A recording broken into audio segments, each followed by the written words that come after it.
Hello everyone, this is Shintai from Shintai Reviews on behalf of Classic Elite. Today I'm going to be doing a review of Disgaea 2, a grid-based RPG and sequel to Disgaea Hour of Darkness, developed by Nipponichi Software and published by NIS America.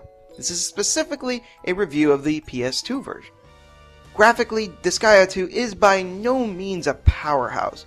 I would go as far as to say this game could have run on the PS1, as evidenced by how it was ported to the PSP. The environments are in 3D and the characters are hand-drawn sprites. While the environments don't look anything special, the sprites actually look really good for an older game. The game also has a distinct anime style to it, which can either pull or push players depending on who you are. I quite like the art style, and I think it gives the game a certain charm, but it might not be for everyone. Still, to those who it does appeal to, will more than likely appreciate it, and makes it easier to look past the dated, even by PS2 standards visuals. I have to say flat out that the music in this game is fantastic. We've got some really funky tracks here that add even more to this game's charm. The music is very unlike other songs that I've listened to, and really suits the game well, as it's just as quirky as the game itself. The voice work in this game is also done very well, with some top-notch voices here, such as Michelle Ruff, Wendy Lee, and Mary Elizabeth McGlynn. Now, story-wise, this game is actually very satirical. This is not a game with a deep or complex story by any means. It's actually quite funny and pokes fun at not only itself, but the RPG genre, and among other things. I really enjoyed this aspect of the game, because it's something different from what we're used to. Most games try very hard to tell a deep or complex story that tries to move the player, but this game just tries to make you laugh. It's just trying to be goofy, and honestly, I did find myself laughing quite a bit. It's something I very much appreciated, and I wish newer games would emulate. Now, that isn't to say there isn't a story here, because there is, and it's a nice one at that. Even if it gets serious though, it never forgets what it is. Also, I have to mention that even though this game is a direct sequel to the original, for the exception of 2 characters, this is an entirely new cast. So you don't even need to have played the original at all in order to enjoy this one. As stated before, Disgaea 2 is a grid-based RPG, and a damn good one at that. It's chock full of content.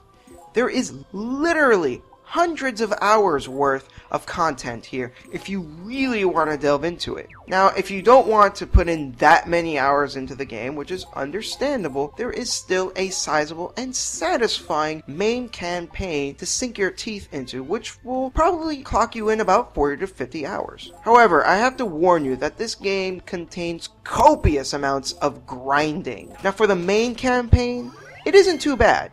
Granted, you will be doing it more than your average RPG, but I don't think it's ever going to go to some ridiculous degree if all you're trying to do is beat the game normally. However, if you're interested in doing any of the extra content after you beat the game, that is where the extreme levels of grinding will occur. Getting off that, however, let us discuss the combat itself. If you've played games like Fire Emblem, Vanguard Bandits, or Final Fantasy Tactics, you should feel right at home. However, unlike those games, this one is all about the skills you unleash in battle. Each character, depending on what weapon they use or what class they are, will determine what skills they have. These skills can be used multiple times, and they can all be leveled up individually. I feel this encourages the player to use them more often, and as much as they can. Each skill also has certain limitations. Some can only hit one character. Some have a yellow field that needs to be empty in order for the skill to be used. This makes it so that some skills are more useful than others depending on the situation. This game also has a mana system. Whenever you kill an enemy, you get mana. This can be used in the Dark Assembly in order to get things approved, such as increasing your movement, having more items in the shop, or having more classes. It's a deep and comprehensive system that a lot of people can really get a lot out of. I have to say that if you're new to these kinds of games, Disgaea 2 is not necessarily a bad option, as the main game is fairly easy up until towards the end. But this game is mostly geared towards veterans of the genre due to the dense amount of content stuffed in this game. Disgaea 2 is a great grid-based RPG. Despite its dated visuals, it has a great art style to it, if that's your thing. It has wonderful music, solid voice work, a story that will actually make you laugh, and an incredibly deep and rewarding combat system and mana system.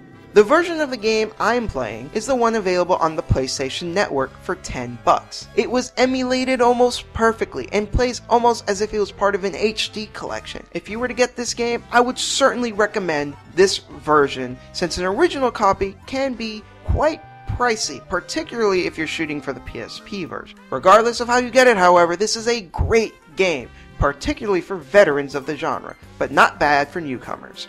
This has been Shintai, folks. Take it easy.